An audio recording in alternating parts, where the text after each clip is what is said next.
Vous bénissez. Asseyez-vous. Asseyez-vous. Nous bénissons le Seigneur pour ce dimanche. Un grand moment de retrouvailles. Le Seigneur a permis à ce que nous ayons la vie. En tout cas, gloire à Dieu. Nous venons de passer un très bon moment de louange. Et j'ai béni le Seigneur pour ça. Alors, aujourd'hui, vous avez remarqué que nous avions commencé la prédication avec un grand retard. C'est suite à une dépêche que j'avais reçue. Yambango. Et j'étais obligé d'aller d'abord et revenir ici. La Bible dit, un bon berger, il laisse le 99 brebis pour aller chercher une qui est perdue. Et c'est ce que nous avons fait. Maintenant, je demande à chacun de supporter ce grand retard. Merci beaucoup à Frère Amédée et à l'équipe d'adoration. Merci aussi à la chorale. Notre chorale était partie chanter ailleurs. J'ai appris que c'était vraiment merveilleux.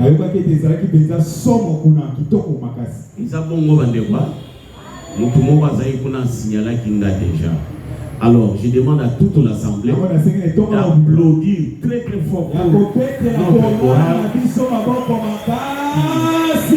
qui a fait des exploits là-bas. En tout cas, continue comme ça. Et le Seigneur vous bénit. Alors, ne perdons plus le temps parce que nous avions déjà assez perdu. Aujourd'hui, comme tous les dimanches, nous allons enseigner à l'église. L'enseignement, tu es un peu lourd aujourd'hui, je ne sais pas pourquoi. Ça va? L'enseignement est une bonne chose. La Bible dit, ne prêchez pas seulement, mais il faut aussi enseigner. Et puis il faut éduquer. Moi, quand je remarque que le Seigneur commence à susciter un lobbying de prédicateurs jeunes, ce que moi je dois faire, c'est d'abord former ces jeunes-là. Heureusement, je suis heureusement, et c'est mon métier, je suis professeur en théologie. Donc, je dois entrer maintenant dans la formation. C'est pourquoi nous avons créé une école ici que nous appelons Ecodis, école des disciples. Alors je demande à tous et à toutes, si tu veux apprendre la théologie, il faut me voir après prière. C'est très important, cette connaissance-là. Vous serez un bon pasteur, et puis vous serez un bon diacre, même un chantre, parce que vous connaissez le limite. Vous connaissez ce qu'il faut faire et ce qu'il ne faut pas faire. Alors, ces jeunes prédicateurs prêchent très bien la parole. Moi, maintenant, en tant que pasteur, je me focalise dans les enseignements pour faire asseoir l'église du Seigneur, pour vous amener à la maturité spirituelle. Parce que vous êtes venus ici pour apprendre. Et c'est pour devenir nature. Un matin, vous ne devez pas rester à ce stade ici. Le bébé spirituel. Non. Chacun de vous doit évoluer. Mais non. L'élément ou la nourriture qui vous permettra de grandir,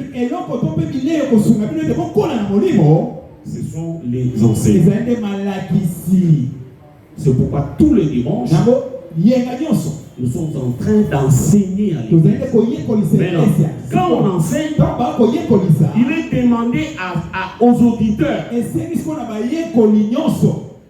de noter, d'avoir un agenda comme moi ici, d'avoir un stylo. À chaque moment que vous venez à l'église, c'est pour apprendre quelque chose.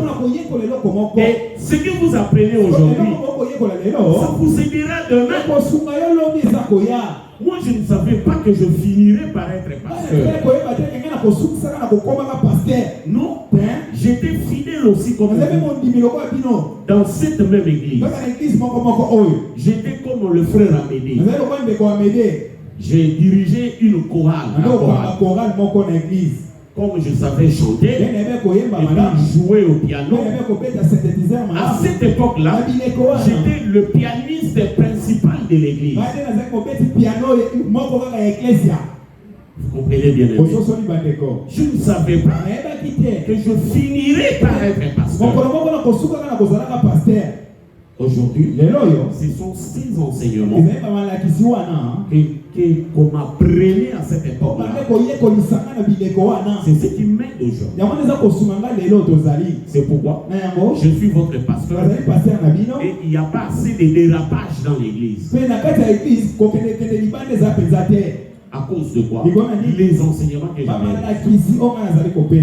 Non seulement pour devenir pasteur, vous serez parents et matin.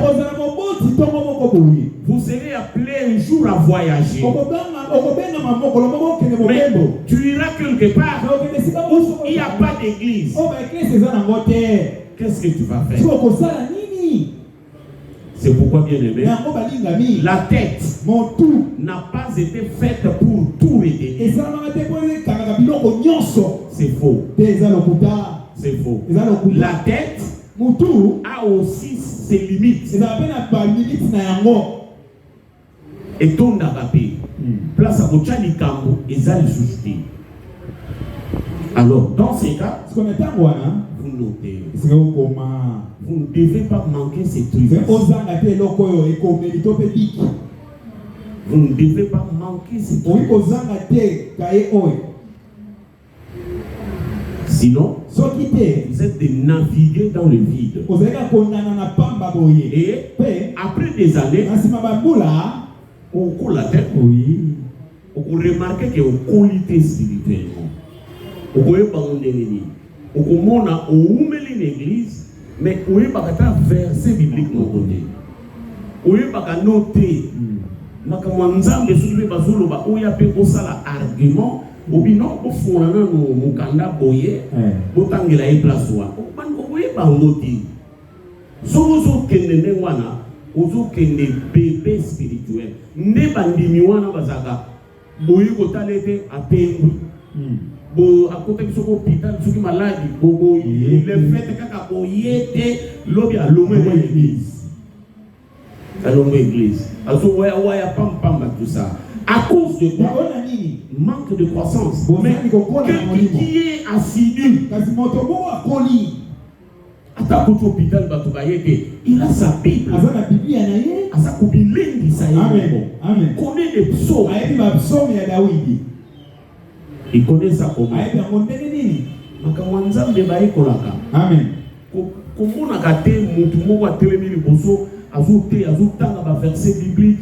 Quand ça fait que batona balala na lona mutu moko atelemi azu sambela batu bazu bika ba miracle quand ça fait que batona baza ba spécialité nyonso balaki sana Bible soko lingi sala ba miracle tala nzela okolanda yango soko lingi oyeba makambo be malamu tala nzela okolanda yango soki soko landa nzela wana te ofino eza emipesi kaka na ba makambo mokili oyo kaka makambo ya nzambe ozozwa katanga te. Vous avez un chrétien ordinaire. Le quoi la bâtonnière? Vous avez un chrétien ordinaire quand vous avez un pays. Nous avons un malade nanda. Où il même été que n'assemble la monde qu'on a en vous avez un papa nous a zoupé la maman zoupé la légui. Tu ne sais pas. Oui, il y a un ensemble il a été. À cause de quoi? Tu es bébé à mon limo. Bah bébé va déranger l'église ma casse. Amen. Parce qu'il quitte l'église là. Donc il suffit seulement que Chico vienne te dire une chose.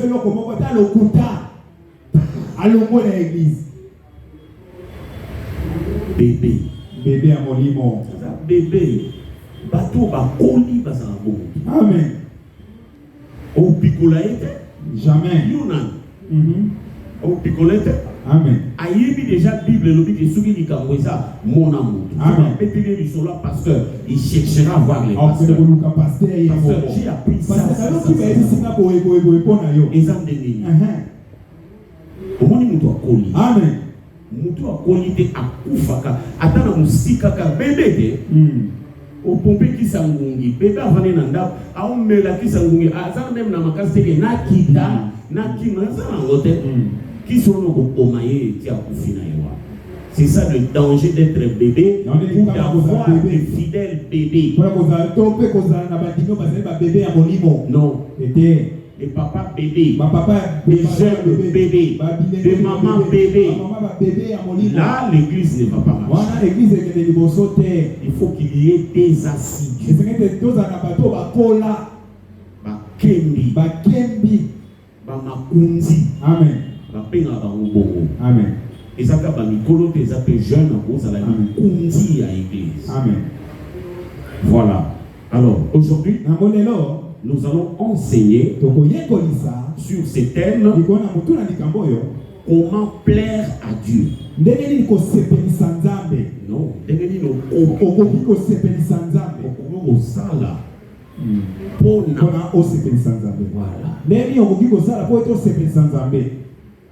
comment plaire à Dieu. D'abord, une question arrive à la tête de quelqu'un. Non, ça arrive dans la tête de quelqu'un. La voici. Est-ce qu'un humain, est-ce que peut-il plaire à Dieu? Est-ce que nous devons qu'il a posé sans âme? C'est ce que nous allons examiner ici dans l'enseignement d'aujourd'hui. Est-ce que un homme, une femme, peut-il ou tel plaire à Dieu?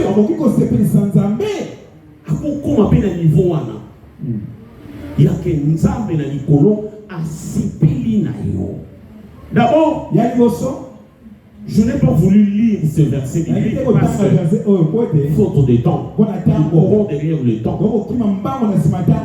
Premièrement, il y a eu dans l'histoire de la Bible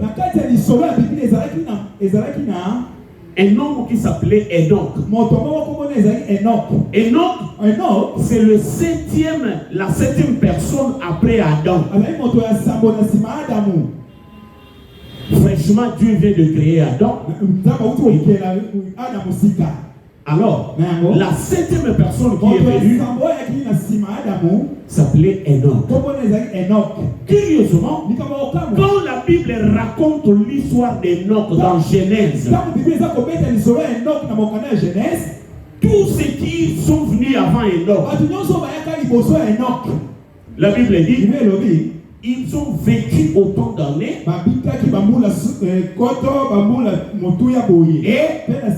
ils sont morts. Genèse il a vécu pendant autant d'années et il est mort. On cite les noms et on termine toujours par ils sont morts. Il est mort. Mais arrivé maintenant à Enoch, la Bible dit il a vécu autant d'années comme tous les autres.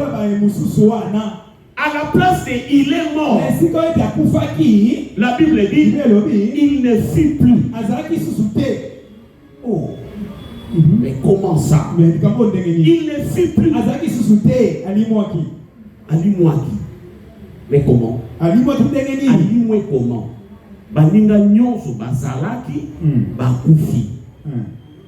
Mais Enoch azalaki lokola bato nyonso. Mais kakufi te alimwa. Baluka tata wana bamona ete. Na yebite so bakukanda azate. Tinga ndenge tosolo baboyinelo. Alors, quand le Nouveau Testament est venu, c'est alors que l'apôtre Paul nous révèle ce qui s'est passé avec cet homme-là, Enoch. La Bible dit il avait plu à Dieu. Alors, tellement qu'il avait fait à Dieu, donc il a plu à Dieu, jusqu'au point que Dieu a décidé pour lui que toi, Enoch, tu ne verras pas la corruption pour Paul.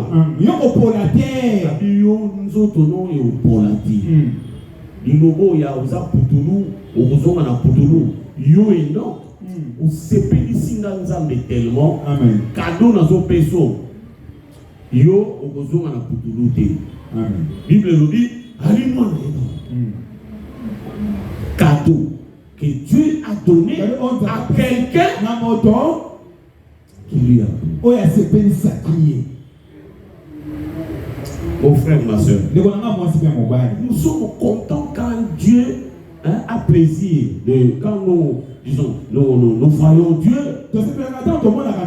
Il est de notre camp. Nous lui demandons quelque chose. Il répond. Nous avons Jésus aujourd'hui comme Seigneur et Sauveur. Jésus. Et puis, il résultat au monde. Amen. Les autres, comme il a pas Mouya, les colons, Bandoki, tous n'y ont pas de tout ce que la camine comme on a nzambe au salaire à OCP ça c'est Dieu en train de nous plaire. Mais c'est Dieu là a besoin aussi que vous puissiez aussi de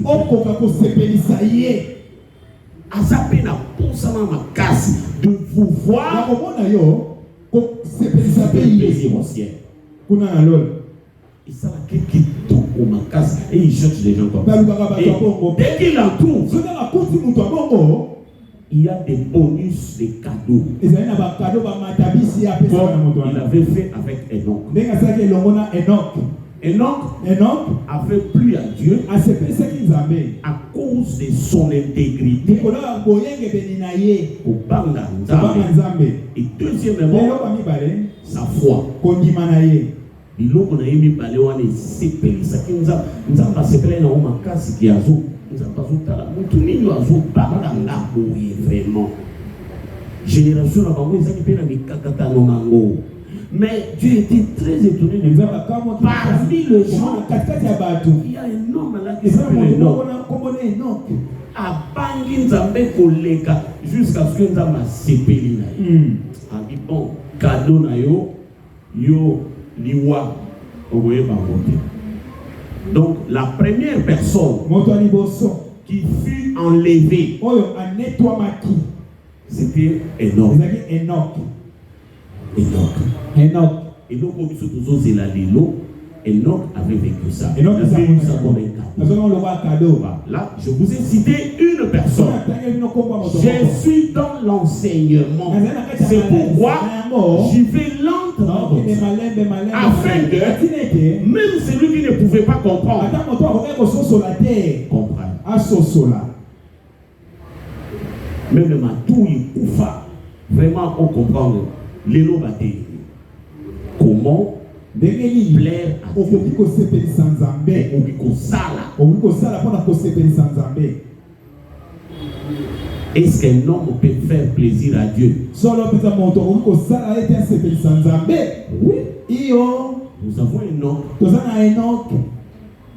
Et non, deuxièmement, je vais vous citer encore une autre personne. Le roi Salomon. Dans la Bible, on raconte l'histoire de Salomon. Il avait fait une offrande extraordinaire à Dieu.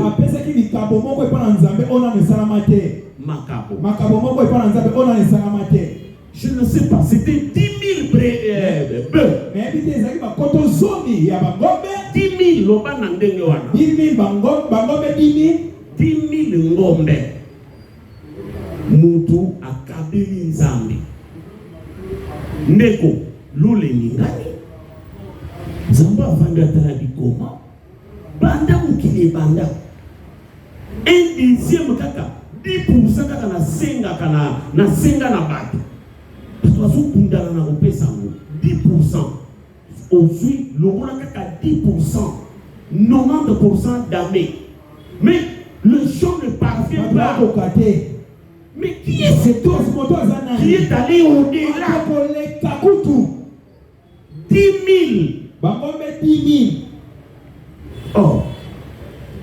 Bazo raconter l'histoire balobi, Bazo traverser dans le quartier. De l'homme ou l'homme, il a recruté même des serviteurs. Parce qu'il fallait égorger ces 10 000 brebis. Il faut battre combien? Ndeko, mais mokili écarté ningaki. Oyo bangombe belé batozotro, bangombe belé oyeke wa. OK. Tata moko Salomon akabeli na nzambe. Kokaba modele. Bande ko bangombe ya wani zolika. Batozotala. Les gens étaient étonnés. Là au ciel, il fut aussi étonné. Comment ça? Wana nani bande baye basala 3 jours. Basala sacrifice pendant et 3 jours. Babomi le lo balendi. Balani lobi balamuki lisusu. Ta bande etumbe loane sika bachaka makila ya ba biloko basobo. Na ils sacrificateur balendi. Makila pa. Makila. Non, mais non. Moi, non, la Bible dit la nuit, quand il dormait, il a vu Dieu qui est venu lui poser une question. Salomon, que veux-tu que je fasse pour toi? Lola et sepé la peine à Salomon. Nicolas ma bonzana ya pesa ka ibanza. Apesa qui d'une manière étonnante. Dieu est descendu. Il lui pose la question. Salomon a dit à Lobi, curieusement Lobi, pesa ngaka kama yele pona kamba peuple na yo. Auta yo comme roi ça très cher. Abi pesa ngaka ma yele au kamba ba. Nzamba kamwe lisusu et c'est pelisi lisusu. Abi sabi aussi n'a pas voté, aussi n'a succès, aussi n'a loku voté, aussi n'a maillé les bons kamba peuple nanga. Les ambarabi bon moana, l'icolo a maillé, nazo peso mbongo, nazo peso nyonso, na talaba bonus que Dieu lui donne parce que il a pris à ses péchés qui nzambe. Bien aimé, Moutou à Coco se paye sans arme. Mais quand tu fais cela, rapidement il y a des bonus. À cause de ces offrandes, le ciel a pris plaisir de lui. Et c'est là qui pour. Qu'est-ce qui ne va pas chez toi? L'on les sépare pour Nzambe bakiti ba bénir. Et la Bible dit personne, même aujourd'hui, même le arbre, mon côté est là dit le roi Salomon. Amen. Richesse à Salomon inexprimable bien. À cause de quoi? Nikona nini? À sepeli sa kinzambe. Alors, j'entre maintenant dans la prédication ou dans l'enseignement de aujourd'hui. Comment maintenant? Ou qu'est-ce que tu peux faire pour arracher aussi cela?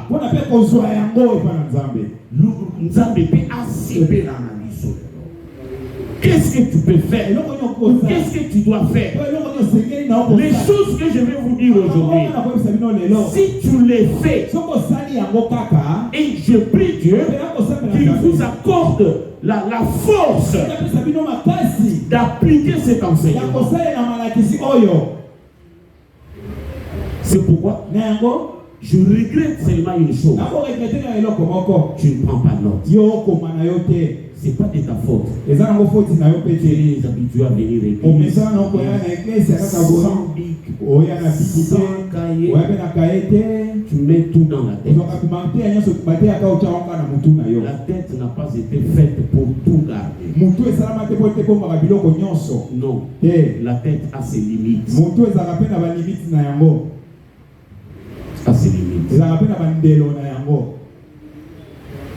Alors, voilà ce que nous devons faire. C'est la Bible qui nous répond. Voilà, frère, ce que tu dois faire pour bénéficier le plaisir du ciel. Amen. Et ça, et l'eau, ma casse, il couru, nous avons déjà sepeli na yo. Mon continue de l'eau l'ensemble à sepeli na yo. De possible, et si,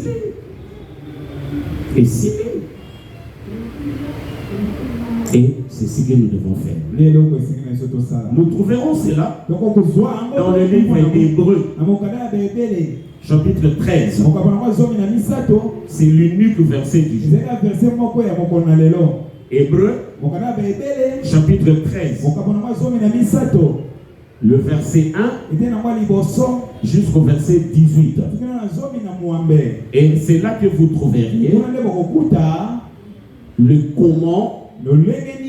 comment faire pour plaire à Dieu. Je lis au nom de Jésus. Amen. La première chose, commencez à noter déjà, la première chose que tu dois faire si tu veux obtenir le plaisir de Dieu sur toi, la première chose, la Bible dit, moi j'ai lu dans ma version, continuez à vous aimer les uns les autres comme de frères. Continuez de vous aimer comme de frères. N'oubliez pas de pratiquer l'hospitalité. En effet, en la pratiquant, certains ont accueilli des anges sans le savoir. Souvenez-vous de ceux qui sont en prison, comme si vous étiez prisonnier avec eux. Souvenez-vous de ceux qui sont maltraités, puisque vous avez vous aussi un corps exposé à la souffrance.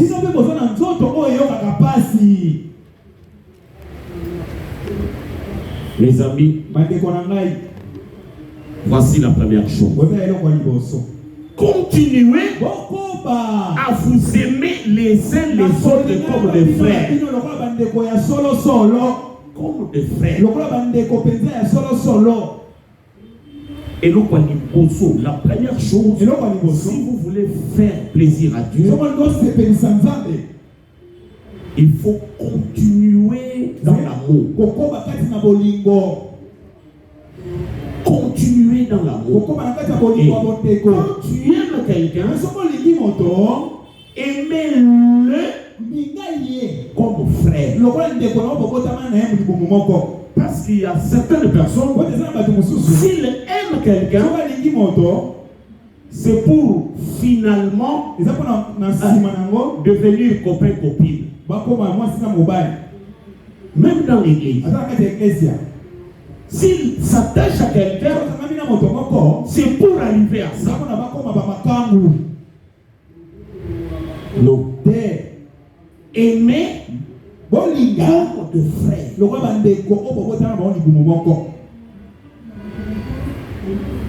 Jamais na bolinga wana ngai. Jamais na bolinga leki na ngai. Amen. Zamba sengi beaucoup dans l'église. Donc, continuez. Et quand la Bible dit il faut continuer, c'est-à-dire, vous allez rencontrer des obstacles dans la pratique de l'amour. Et ce sont des obstacles qui peuvent même vous décourager. Parce que moi je me rappelle, 80% des gens que j'ai aidés, j'ai aimé dans ma vie, m'ont déçu. 80% bien aimé. 20% seulement qui gardent l'amitié envers moi. Et il y en a même d'autres bien aimés qui ne me saluent même pas. Mais j'ai failli mourir pour lui.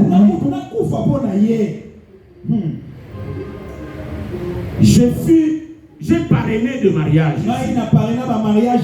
Bien aimé. J'ai connu des risques incroyables. Mais j'étais très étonné. Un matin, un couple que j'avais parrainé, j'ai failli mourir moi avec maman aimée.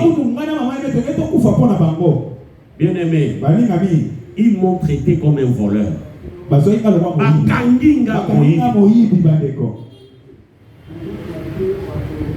Nakendati kufuka makosenga bango bolimbisi. Na simbi mutuna Jésus. Donc quand la Bible dit continuer à aimer, c'est-à-dire aimer n'est pas facile. Vous allez rencontrer des choses.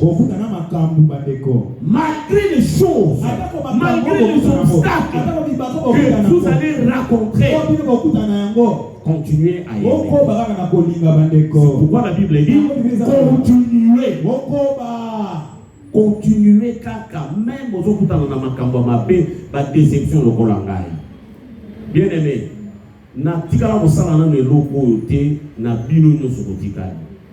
Mais les amis, moi, dans une église, il y a moi, ça pesanga passe na motema. Kanae, il est qu'il a une bandeko. Nakenda ko sala offrande yali segité. Nakepena na lala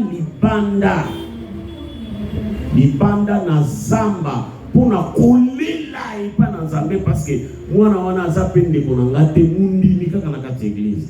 Et il a expliqué que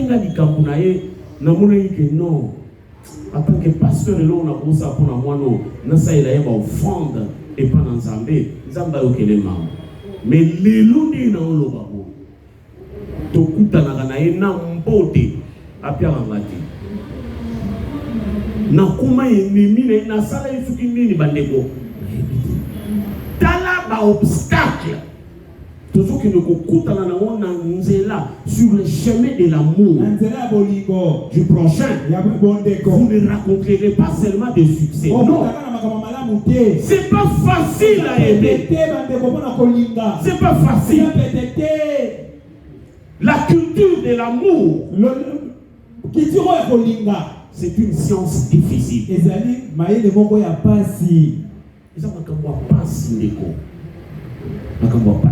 Mais le Seigneur dit, vous devez continuer.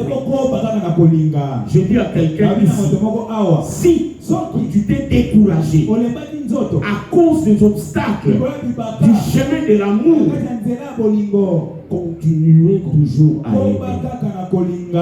Malgré tout ce que j'ai connu là, je continue encore à former des serviteurs. Je continue. Je continue à laisser les gens pécher.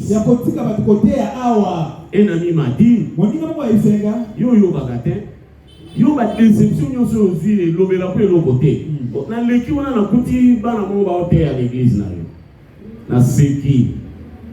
Na yebise na lobi na lingaka kozala lokola Yesu. Amen. J'aime être comme Jésus. Na kozala lokola Yesu. La ligne n'a continué kolinga. Amen. Dieu seul sait. Nzambe moko yebi.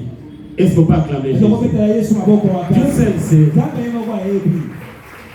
Bien aimé, continuez à aimer. Alors, dans le chemin de l'amour du prochain, si vous voulez faire plaisir à Dieu,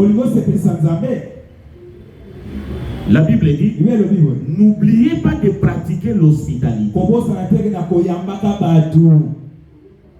Car en pratiquant cela, certains ont accueilli des anges sans les savoir. Moutou azana bolingo. O yeso azolo ba azo continuer ko aimer et l'eau kwa liboso ba to saka na point 1. Ko sala la bolingo. Et l'eau kwa liboso yamba ba tout bien. Ndeko. Soko zo yamba ba tout bien et pas na yo. O sepeli sanza de makasi penza. Amen. Ti kaka bizaneli ya ko suspecter ba to komona ba dio sur la ba miyibi. Soki mutu aye pano intention ya liboso ozomona kaka aye kosengo mbongo.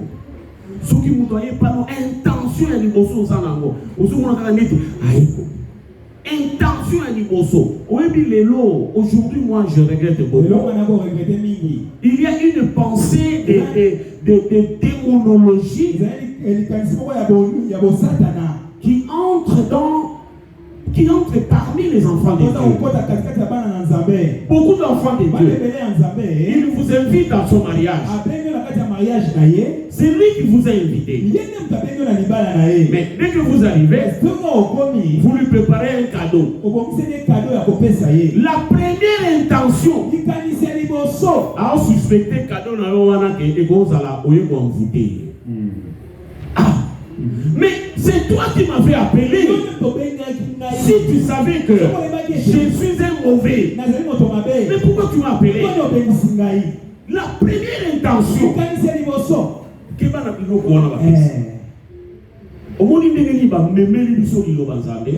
on a peur de l'inconnu, on a peur de tout,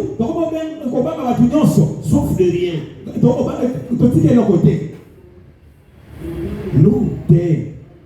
Non, lelo ekomi pasi pour en compte sa batunandako nga compte sa na batunandako sokoye na oyambo na compte so na katandako na ngai na compte sa yo na yibio wana vanda wa to sambeli to solelesi lelo batebele même na ndako en ba compte sa na su batuté biloko moko ekoti biso na mutu et bandi ko boma et l'eau kwa liboso ko esalaka ke nzamba sepelaka na mutu to et bandi ko na ko boma ngo. Aujourd'hui, comme nous sommes assis là, quelqu'un peut venir ici, il prépare les beignets à la maison.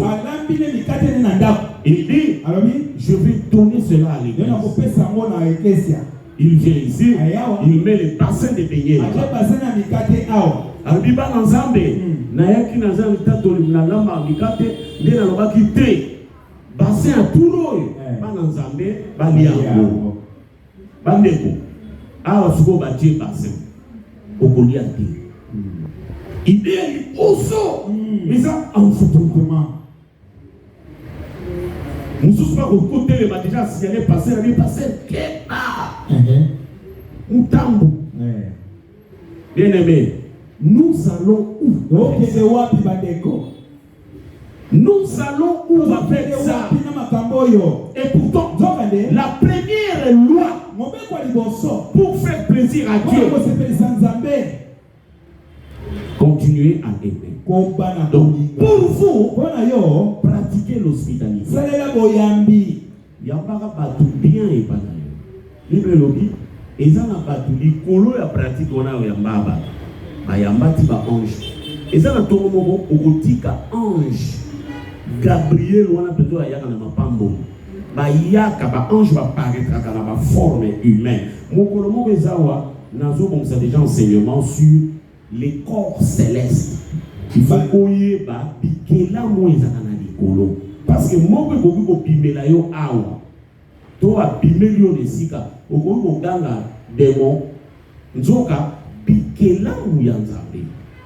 Parce que la Bible a décrit la forme de la banque de l'Ebasa. Missus, parce que la forme bizarre. Par exemple, beaucoup de Missus, Bible lobby, parce que la mise partout. Awalisu,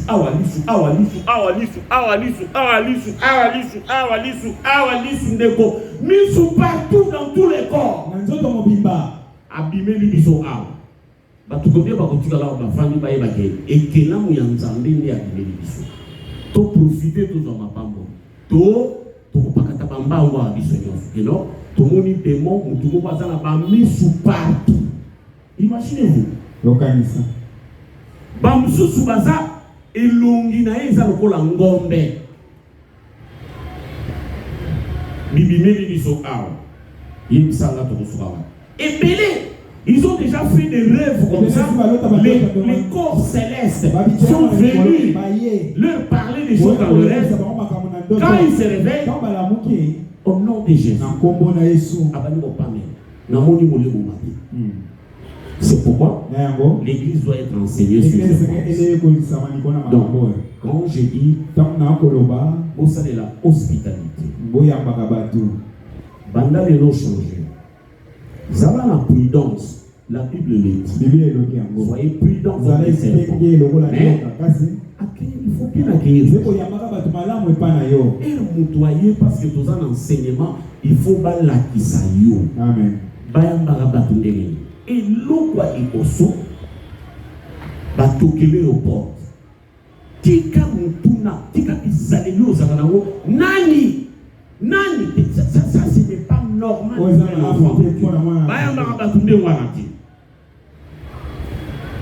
Longola mutuna yo, ke mutu soka yo botalo, donc azande ayende kolela, ayolela nini. Okoya kopime la biloko kolia na mutu moko sa tonda. Ozo pime la mutu ale misuni matembele. Eloko ni lo gagner na miso za. Vraiment. Mutu atondi na misuni, ozo pime la ema tembele. Asa kutu akosa na ngote. Amen. Yambaka batu bien mutu aye batoke yaka fungola. Eloko ali koso mbote. Biso tozaka na mbote na biso. Kimi ankolo ni fezala na yo. Amen. Ande konzamba pambola yo. Amen. Bonjour maman. OK. Et Sidi. Mutu akoye biso. Maman, ozoluka mutu soko yebi ete. Ozoluka mutu. Habite maman na ye pa na yo. Soko ki mutu ayebi si yo bongo. Fungolela yo. Amen. Nde kokota. Yaka vanda. Bondela. Et Sidi tuna ye likabone. Soki pa ye kosenga.